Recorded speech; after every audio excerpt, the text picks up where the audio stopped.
Olá, boa noite, bem-vindos ao Jornal Principal. A seguir, veja os destaques.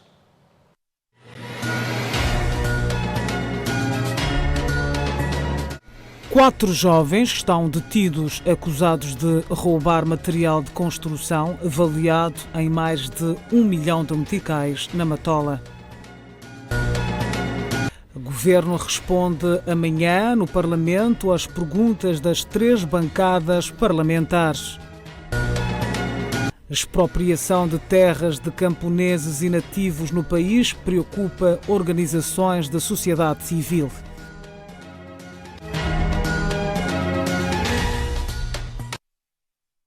Vamos atualizar as notícias. O Ministro do Interior, Ahmad Mekdad, afirma que terrorismo em Cabo Delgado constitui crime contra a humanidade e afirma que as forças de defesa e segurança estão a apertar o cerco para identificar possíveis infiltrados no grupo de deslocados de guerra na região norte do país.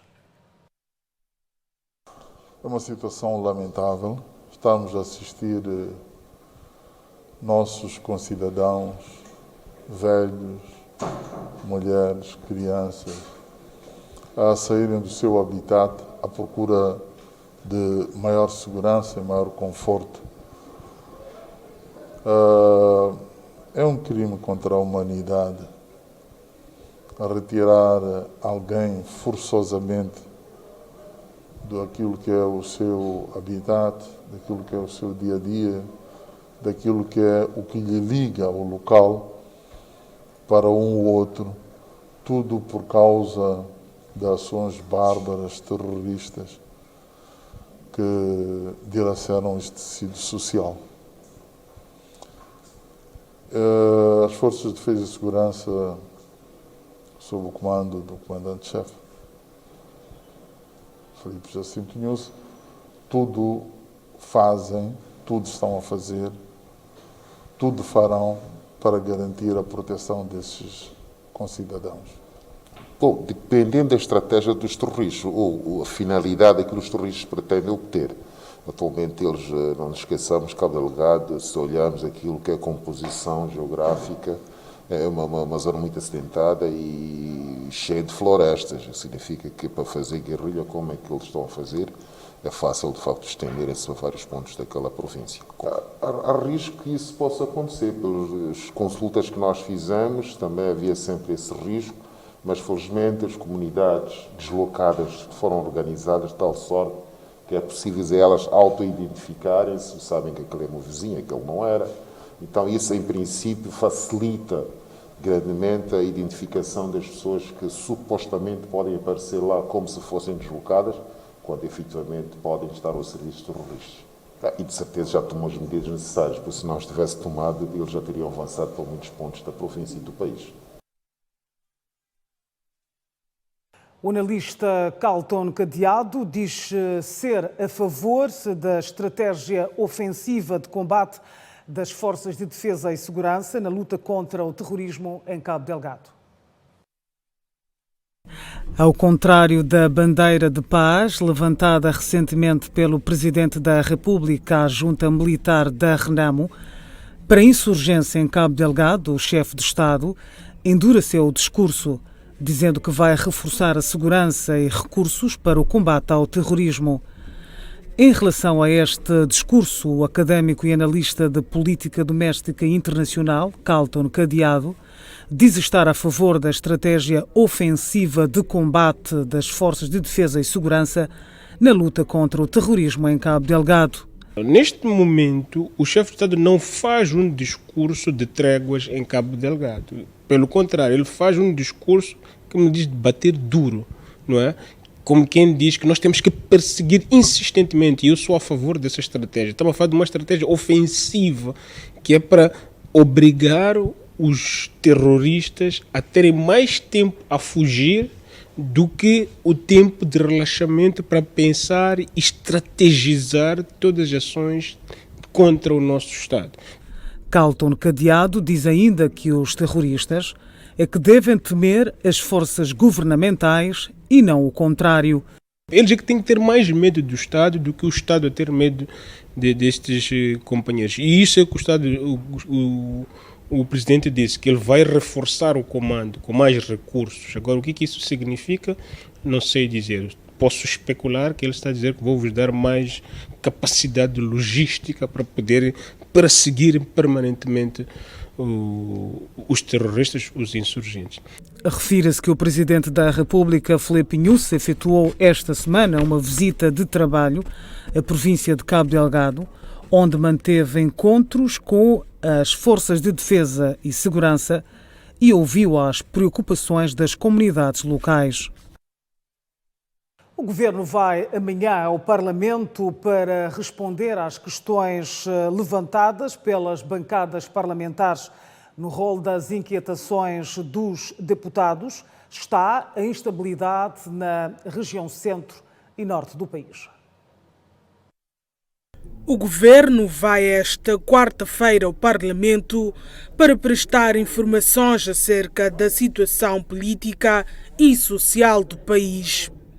As 3 bancadas parlamentares já enviaram as suas questões ao Governo para o devido esclarecimento. Na sessão, a bancada da Frelimo solicita informações sobre as ações em curso no setor agrário, visando elevar ainda mais a produção e a produtividade, de modo a assegurar a disponibilidade de alimentos em quantidade e qualidade para todos os moçambicanos.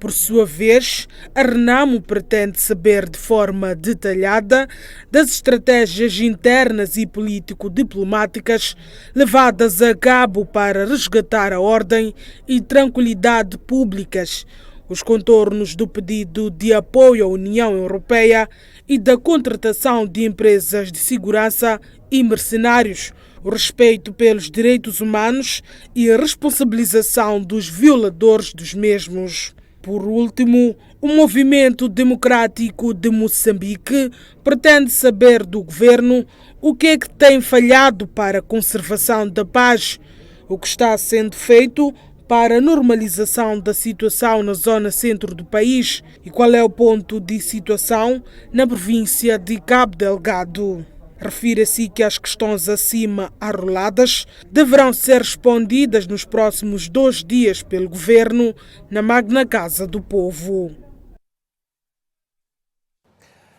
As bancadas da oposição esperam um esclarecimento exaustivo sobre a situação humanitária em Cabo Delgado. Já a bancada da Frelimo espera ouvir do Governo a questão do programa Sustenta, que visa acabar com a fome no país. Os moçambicanos vivem inseguros. Bastante para isto, formulou um pedido de informação ao Governo e amanhã praticamente o Governo estará na Assembleia da República para responder essa questão que tem a ver com ataques em Cabo Delgado. Tanto temos ali cerca de muita gente a morrer, muitos deslocados de guerra e como consequência disto, na verdade, há um decídio que está a ser posto em causa, que é a razão do homem, a pessoa humana, que é extremamente importante para o desenvolvimento, para o bem-estar de toda uma sociedade. Tem que se olhar profundamente sobre este valor que é indispensável, que é o homem, o centro de tudo. Temos também a questão de violação dos direitos humanos, mas também olhamos para o centro do país, nomeadamente Sofala e Manica, onde praticamente... Neste momento, Moçambique está mergulhado em 2 guerras e não há orçamento que suporte 2 guerras. Portanto, o nosso orçamento é deficitário para aguentar 2 guerras.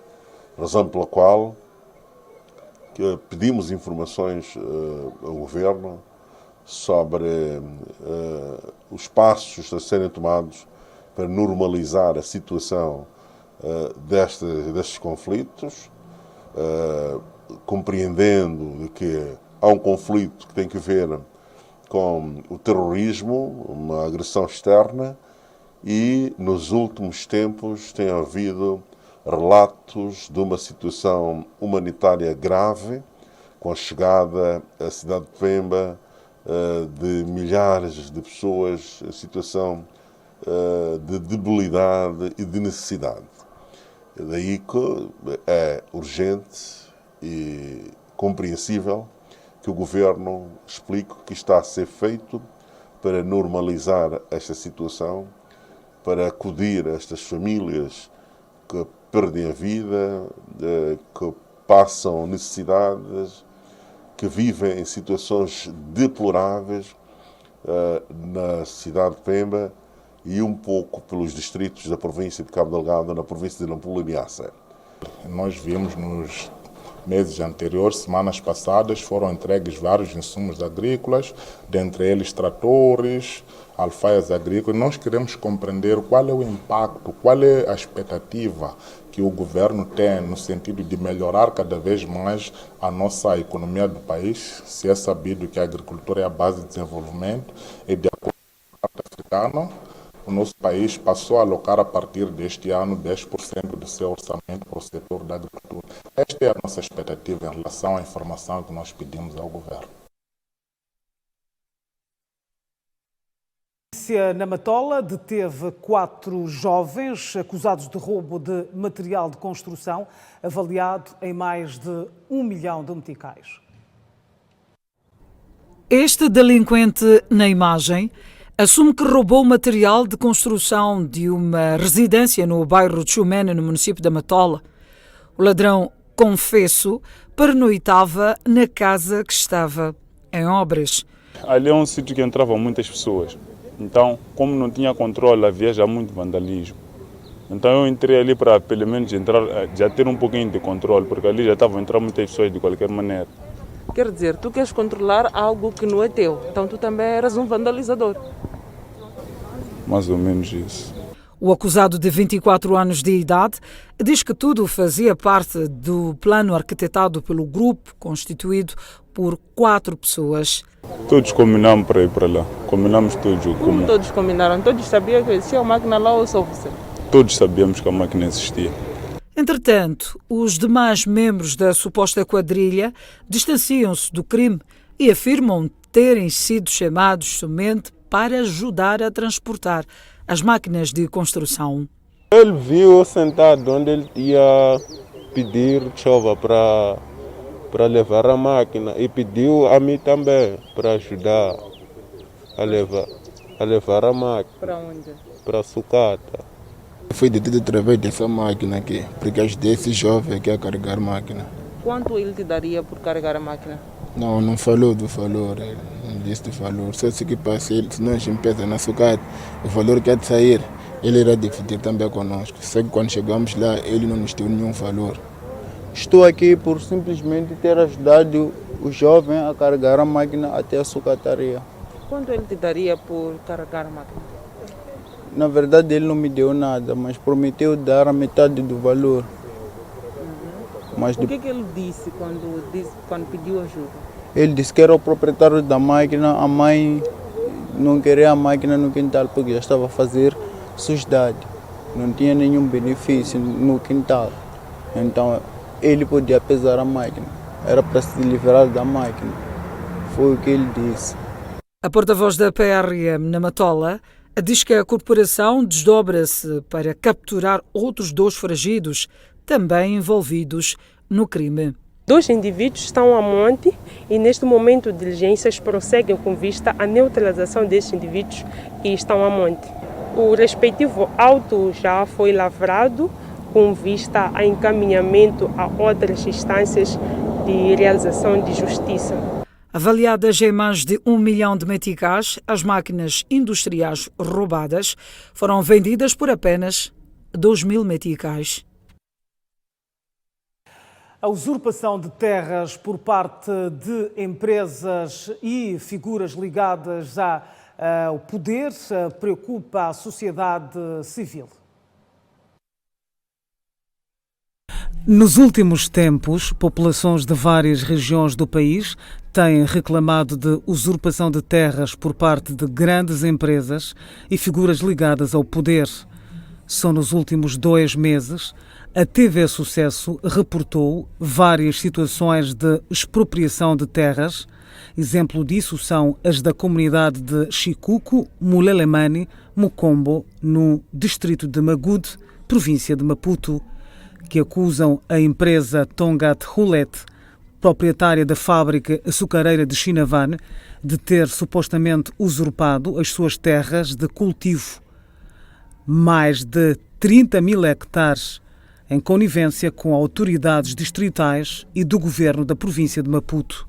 Recebemos população que veio de Magude apresentar situação de que está-lhes a usurpar terra por parte da empresa em combate, que é a Tongat Hulet, a açucareira de Chinavane. Estão sem terra desde 2008.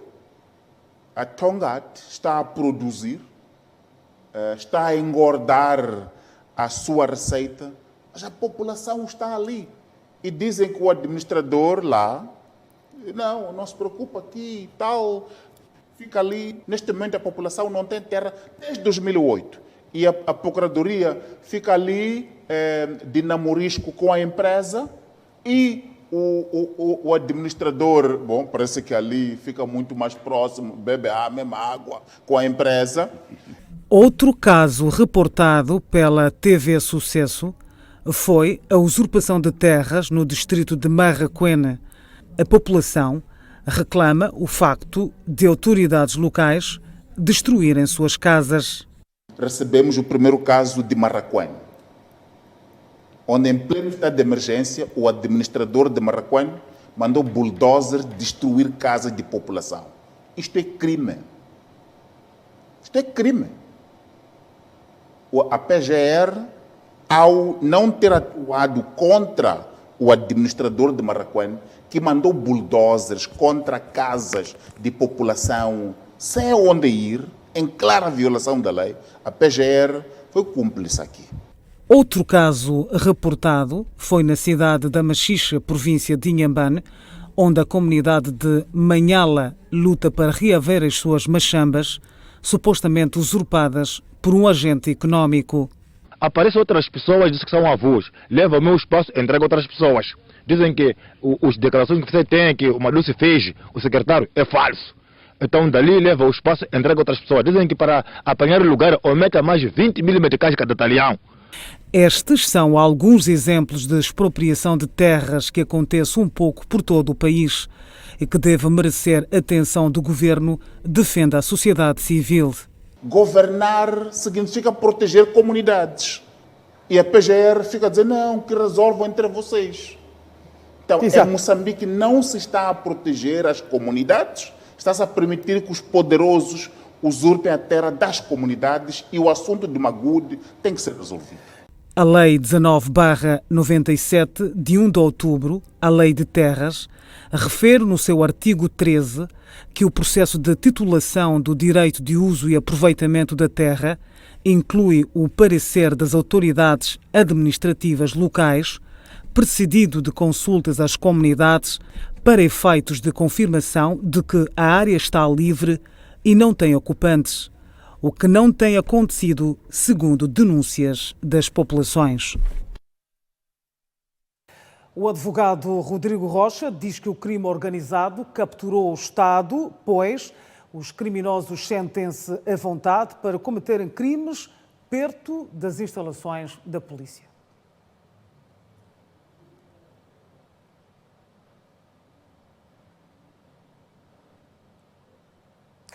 Vamos então voltar-se a ler-se esta notícia que dá conta que o advogado Rodrigo Rocha diz que o crime organizado capturou o Estado, pois os criminosos sentem-se à vontade para cometerem crimes perto das instalações da polícia. Dos raptos e assassinatos de empresários no país está a atingir níveis alarmantes. Só nos últimos meses, mais de 2 empresários foram raptados no país. Entretanto, o criminalista Paulo de Sousa diz que o governo deve procurar formas de conter o crime organizado para evitar que empresários abandonem o país. Já o advogado Rodrigo Rocha defende a adoção de medidas enérgicas para combater esse tipo de crime, que a cada dia se torna mais sofisticado. Com toda razão, podem sentirem-se ameaçados, sentirem-se insatisfeitos e automaticamente sem vontade de investirem no país, por causa da insegurança que o país ou essa circunscrição está a transmitir para este grupo, que é alvo, no caso em concreto dos raptos. Portanto, qualquer um, percebendo que a circunscrição ou o local onde quer investir não garante segurança para si e para a sua família, pode, de forma alternativa, escolher um outro ponto do país, um outro ponto do mundo para fazer os seus negócios. Raptos que foram feitos na rotunda próximo da presidência, portanto, ao pé até do CIS. Portanto, efetivamente, quem comete estes crimes sente-se de alguma forma, digamos assim, com a vontade para poder cometer em locais que nós acharíamos à partida que não seriam os locais ideais. Mas é tal... De Sousa e Rocha defendem a capacitação dos agentes da polícia em matéria de segurança e meios tecnológicos para conter os raptos no país. Só preparados para combater os atos ilícitos. Devemos também preveni-los, investir na prevenção, ou seja, ter uma capacidade de reflexão futura, uma capacidade de intervenção tempestiva. O desenvolvimento econômico, social e político emancipa qualquer ato criminal. E é preciso acompanhar este desenvolvimento econômico, principalmente econômico, com mecanismos de prevenção de crimes. O que isso quer dizer? É preciso investir na formação de recursos humanos que integram as carreiras de investigação, as carreiras de segurança do Estado. Obviamente, a formação e capacitação da nossa força de investigação e haver, de alguma forma, um investimento, possível pelo menos, um investimento no apetrechamento dos nossos investigadores. Portanto, eu acredito que só com esses três condimentos é que nós iremos conseguir ter alguma situação resolvida. Para além disto, é necessário, e nunca podemos esquecer, que no contrato social que nós assinamos quando nascemos, só pelo facto de sermos cidadãos, assinamos entre aspas, nós também temos deveres para com o Estado. E os deveres para com o Estado que nós temos é o de pagar impostos, e em segundo lugar, para poder financiar toda essa situação, e em segundo lugar, o grande aspecto, ou o grande sinalágma que nós temos que dar em troca deste contrato social, que é da nossa responsabilidade, é obviamente denunciar. O economista Agostinho Machave considera que o protesto dos empresários contra os raptos e sequestro é um grito de socorro. No âmbito do protesto contra os raptos sucessivos que têm vindo a acontecer no país, empresários na cidade da Beira paralisaram o comércio por 3 dias. Neste contexto, lojas, padarias e empresas permaneceram encerradas até este domingo. O economista moçambicano Agostinho Machava, reagindo a esta situação, avançou que a greve é um grito de socorro por parte da classe. É um pedido de socorro, mas claramente que nós não queremos que isso se replique para os outros empresários. Por isso temos a confiança de que quem é de direito ouviu, viu e que por isso mesmo vai, pelo menos, comunicar de alguma coisa que vai ser feita para que os empresários fiquem mais tranquilos. Na mesma senda, Machava aludiu que os sucessivos raptos contra empresários no país repelem investidores para o país, o que contribuiu para o decréscimo da economia. Isto é um fator que é negativo, porque vai retrair o investimento, não só dos empresários nacionais, mas sobretudo dos investidores internacionais, que as pessoas não querem investir o seu dinheiro num país em que não tem garantias de que primeiro vão viver em segurança, tanto para si como para a sua família, e que também os seus investimentos vão ter o retorno desejado. Portanto, é uma situação claramente que deve preocupar a todos nós moçambicanos, porque no fim do dia é a economia que é prejudicada. Alguns lojistas entrevistados pela nossa equipa de reportagem manifestaram o seu sentimento com a relação a este acontecimento. Cândido Samuel, responsável de um estabelecimento da venda de eletrodomésticos, repudiou a ocorrência de raptos. A nossa economia já é mais baixa, ainda pode mais baixar mais, porque com essa pandemia não está a ser fácil viver, né? Nós podemos ver que agora, desde que entrou a pandemia, as pessoas já vivem mal. Algumas pessoas também estão a ser despedidas em suas lojas, em seus armazéns, estão a despedir, os patrões também já não sabem o que fazer, porque também eles são empresários, mas eles também dependem também do seu trabalho. Por outro lado, este não concorda com a decisão de se encerrar as lojas como forma de protesto. Eu olho de uma forma muito humana, fecharem as lojas, armazéns durante 3 dias, né? Porque sabemos que muitos dependem mesmo da loja para fazer as suas vendas. Algumas pessoas também precisam da loja para poder comprar o seu eletrodoméstico ou a sua mercadoria. Já Ângela Ernesto, dirigente de uma loja de tecidos, afirmou que os raptos retrocedem o desenvolvimento do país, sublinhando que o setor empresarial da capital devia também se manifestar com a relação a estes crimes, à semelhança da cidade da Beira. É muito triste porque a nossa economia será mais baixa e a pobreza aumenta ainda mais. Na parte deles prostetar foi boa, porque a criminalidade poderá diminuir. É um grito de socorro, sim.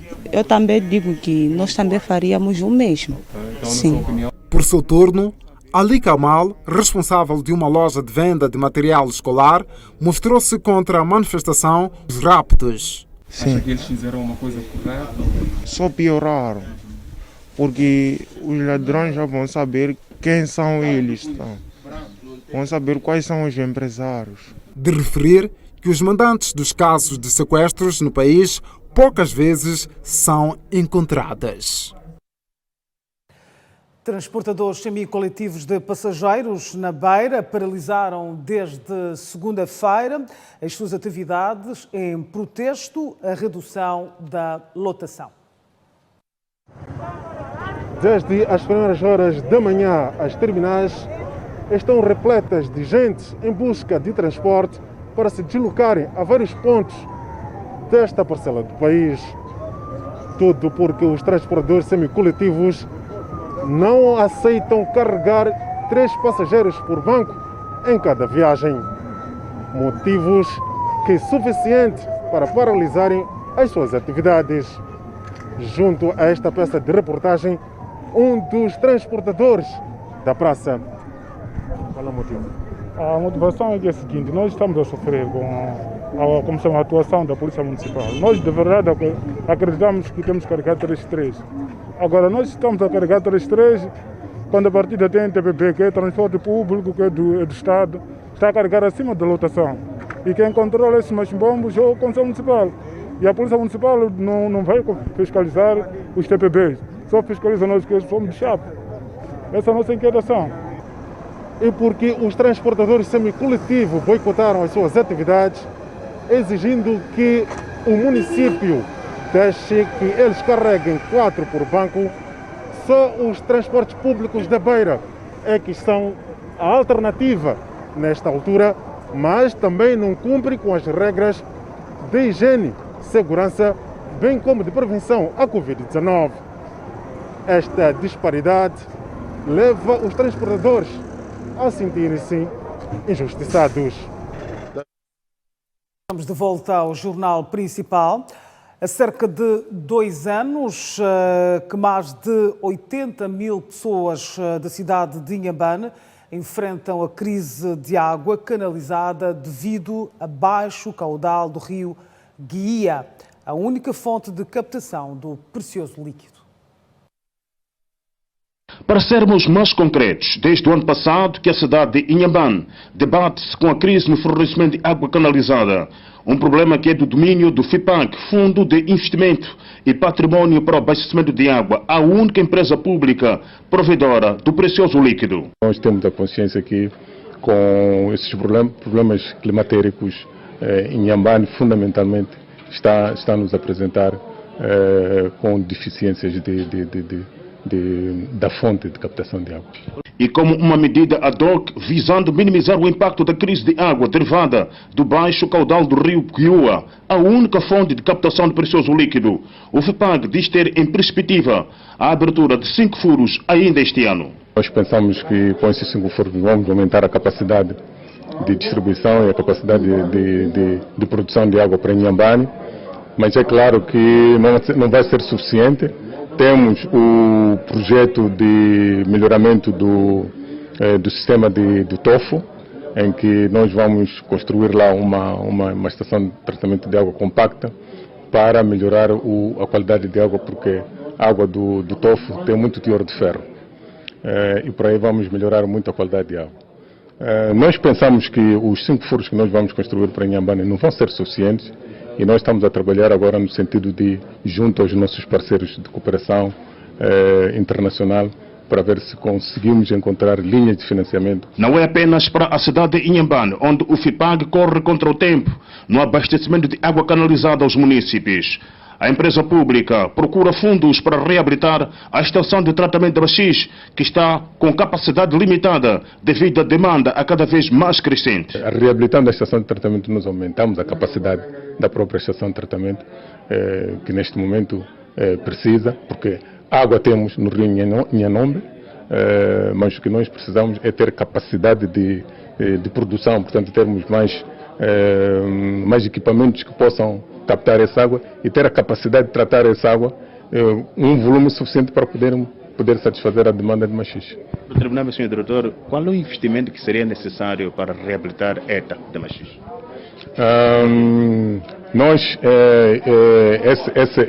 Este projeto está sendo idealizado neste momento, portanto não posso avançar com valores orçamentais, mas pensamos que nos próximos tempos poderemos partilhar. A TV Sucesso sabe que o FIPAG está a registrar redução gradual da capacidade de fornecimento de água canalizada à cidade de Inhambane.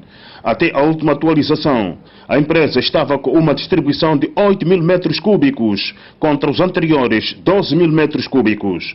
Para uma solução definitiva do problema, a informação que o FIPAG necessita de mais de 150 milhões de meticais para captar água de uma outra fonte localizada no distrito de Jangama.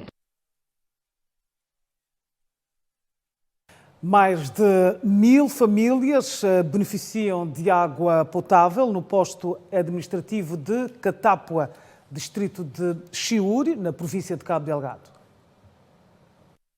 O ministro das Obras Públicas, Habitação e Recursos Hídricos, João Machatini, que procedeu à inauguração do empreendimento, disse que custou aos cofres do Estado 40 milhões de meticais. Machatini explicou que a iniciativa faz parte do projeto Para a Vida e, numa primeira fase, vai servir a mais de 1.000 famílias, mas tem capacidade para abranger 10.000 beneficiários. Então, é um sistema que, uma vez construído, irá permanecer e servir nos próximos 20, 25 anos. E esta visão que o governo tem de fazer com que os investimentos públicos tenham um horizonte temporal que permite, então, com que futuramente as nossas populações não voltem a ter os problemas de falta d'água. O responsável disse ainda que o governo introduziu taxas de facilidade ao acesso do precioso líquido à comunidade de Catápua. Portanto, nas zonas rurais, a tarifa a cobrar é de 35 meticais o metro cúbico. Portanto, as populações devem estar devidamente informadas para evitar que haja aproveitamento da parte dos operadores ou do operador. Para termos água nos nossos quintais, temos um valor que consideramos de taxa de ligação e este valor também já está definido, que é de 1.800 meticais.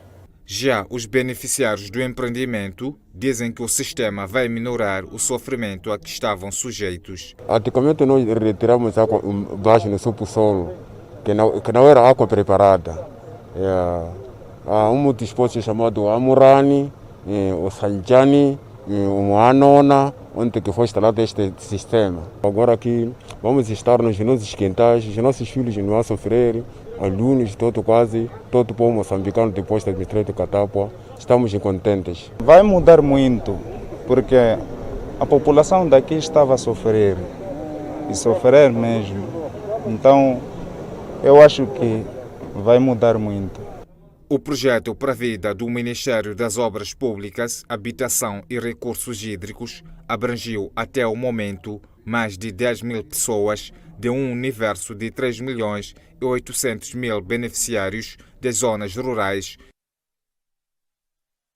O governo promete entregar a ponte sobre o rio Montepuez, que interliga os distritos de Macomia e Kisanga, em finais de dezembro, esperando que a infraestrutura possa alavancar a economia da província de Cabo Delgado. O martírio na travessia do rio Montepuez, que liga os distritos de Kisanga e Macomia, tem meses contados. Como garante o governo, até dezembro deste ano, a ponte estará concluída e com capacidade para atender a tonelagens iguais ou superiores a 50 toneladas. Um investimento orçado em 800 milhões de meticais, um empreendimento estratégico que liga o centro, o norte e o sul de Moçambique. Há interesse também das empresas que estão a operar nesta região da província em cofinanciar a ponte. Portanto, a Total está a liderar este processo de cofinanciamento desta ponte e também este processo está muito bem adiantado. Quando esteve cá o presidente da Total reiterou esse compromisso junto de Sua Excelência o Presidente da República, esteve cá o vice-presidente também reuniu-se conosco a semana passada. Portanto, é esta abordagem que nós queremos, que os utentes das nossas infraestruturas também possam participar nas ações de manutenção, construção e reabilitação destas mesmas infraestruturas, porque elas também têm impacto naquilo que é o investimento destas empresas que atuam aqui na região. O ministro das Obras Públicas, Habitação e Recursos Hídricos, João Machatini, sublinha que nem a época chuvosa vai impedir o cumprimento dos prazos da conclusão da obra. A época chuvosa já nos encontramos nela, não é? A época chuvosa começou no início deste mês, vai até março, abril, agora com as alterações climáticas é difícil definir, mas nós já estamos na época chuvosa. Aquilo que nós estamos a pressionar aqui os empreiteiros, ou o empreiteiro fiscal, é que a parte que pode ficar afetada durante a época chuvosa seja concluída o mais rapidamente possível, que é esta parte que nós estamos aqui a ver da cravagem. Aliás, esta interação com o empreiteiro animou o ministro das Obras Públicas, Habitação e Recursos Hídricos, João Machatini, que sublinha que a conclusão da obra vai flexibilizar o escoamento de produtos e bens para as 3 regiões do país. A cada pilar leva 6 estacas. Sim, leva 6 estacas, que elas vão continuar. Sim. Temos a parte da fundação, que são esses, e temos aquelas impermeabilizadas, aquelas com cor militar, sim, verde sim, lá, sim. que são pilares que continuam. Aqui... Estas ainda vão ser cravadas? Sim, estão sendo cravadas, só que temos o martelo que não tem uma intensidade suficiente. Então mandamos vir um outro só para do SAV. No que concerne à manutenção da infraestrutura, João Machatini esclareceu que há um plano traçado para que o empreendimento tenha mais durabilidade. Começamos a desenhar uma solução mais consistente. Então, quando encontrávamos a solução de emergência, já desenhávamos a solução consistente e que essa solução encontrada na altura foi de uma estrutura, portanto, metálica, que está sendo agora construída e que é uma estrutura, ao nosso ver, vai, portanto, restituir aquilo que são as condições de transitabilidade, quer do seu ponto de vista de segurança, do seu ponto de vista do conforto e também do seu ponto de vista da capacidade de carga a ser transportada. As imagens são de Dércio Vilanculos, Coutinho Macanãs, TV Sucesso. A fábrica de descasque da castanha de caju no distrito de Bilene é acusada de injustiça laboral. Trabalhadoras mães de bebês recém-nascidos são obrigadas a trabalhar longas horas sem amamentar os seus bebês, o que na ótica de Francisco Chivite, secretário provincial do Sindicato de Trabalhadores Agropecuários, Indústria de Caju e Floresta em Gaza, é inadmissível. O único problema aí é só das mulheres que amamentam, né? São obrigados a entrar às 6, só despegam às 16 horas, sem amamentar, até deixam as crianças em casa. E isso o sindicato acha que é uma injustiça, porque... Segundo Chivite, a fábrica de descasque de castanha de caju no distrito de Bilene tem 800 trabalhadores, dos quais 650 são mulheres. Por este motivo, a fábrica tem a obrigação de instalar uma creche onde as crianças recém-nascidas devem estar enquanto as mães estiverem a laborar. São 800 trabalhadores e 650 são mulheres. Daí a maior preocupação do sindicato para que se crie condições dentro de 650 mulheres, quantas mulheres é que deixam crianças em casa? Chegam ali, não podem entrar com crianças no serviço, as crianças ficam em casa das 6 até às 16 horas. E algumas nem moram ali perto, chegam em casa lá para 17, 18. Uma criança dos seus 3, 4, 5 meses sem amamentar é um problema muito sério. A empresa devia criar condições de ter lá uma creche para cuidar as crianças enquanto a mãe estiver na produção. Mas isso ainda não acertamos, o Sindicato Nacional ainda está para acertar com o próprio dono da fábrica, para que isso seja uma realidade. Esta mesma fábrica tinha sido encerrada pela Inspeção Nacional de Atividades Econômicas em Gaza por várias irregularidades.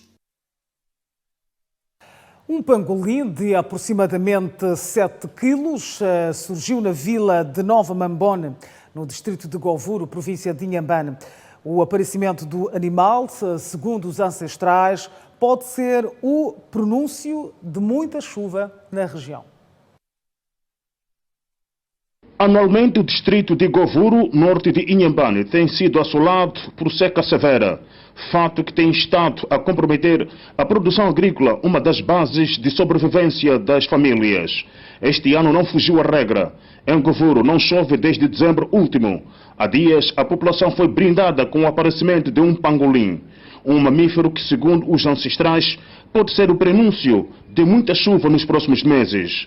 O animal foi achado no bairro Mataula. Recebemos o animal através do povoado de Mucumbude, isto é, com o chefe da terra de Mucumbude, o senhor Chirolo.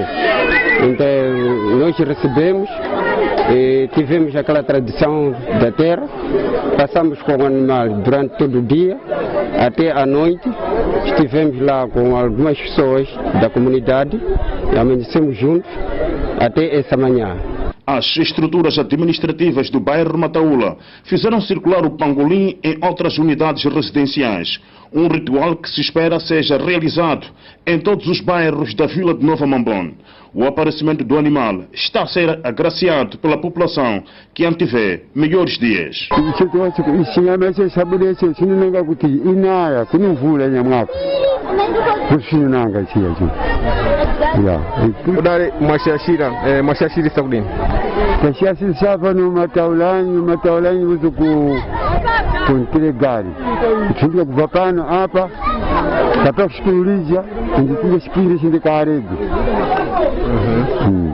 Kule kukarego ngwapi uhulongo oshida kuita ushida kuita pokusia pishinda veterinari afuio zinyama kuvile kwa kushinda kudiko kudiko. Govuro pode ser o primeiro distrito a registrar o surgimento de pangolim este ano na província de Inhambane. No mundo existem 8 espécies deste animal, um mamífero que é considerado em vias de extinção. A sua utilidade lhe coloca numa situação de procura desenfreada, ou seja, a carne e as escamas são utilizadas para a fabricação de medicamentos.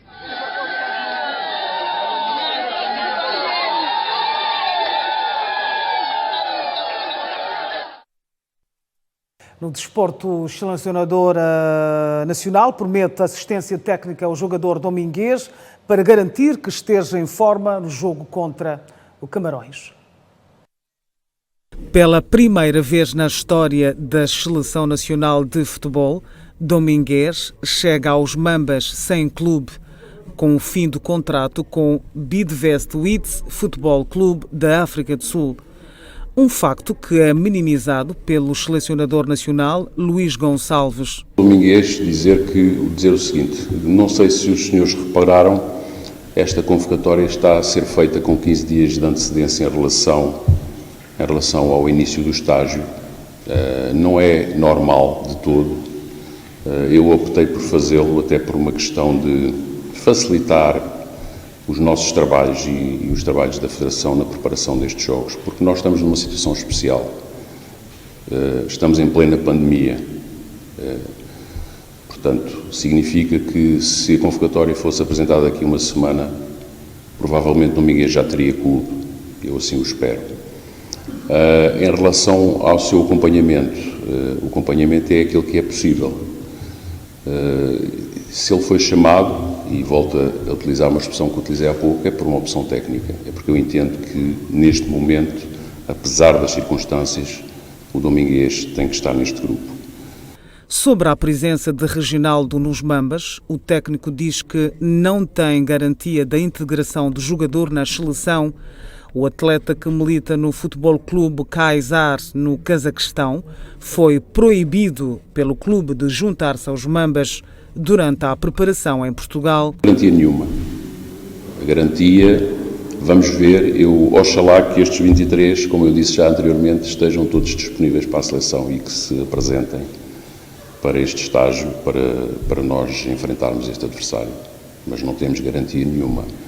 É facto que no estágio anterior o clube do Reginaldo, tal como o clube do Clésio, solicitaram que nós os dispensássemos desse estágio. Eram jogos amigáveis pela situação dos respectivos países relacionado com as fronteiras e nós acedemos a isso, mas agora neste momento eu conto com os jogadores e nós precisamos dos jogadores e é uma data FIFA e são jogos de qualificação e a FIFA também está atenta a isso, portanto eu acredito que não vai haver impedimento que eles venham, mas a garantia, nós neste momento não temos garantia nenhuma absoluta.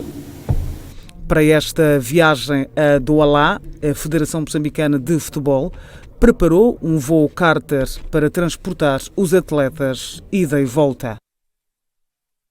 O Jornal Principal fica por aqui. Obrigada pela audiência. Não perca, depois da novela, mais um programa Visão Política. Até já.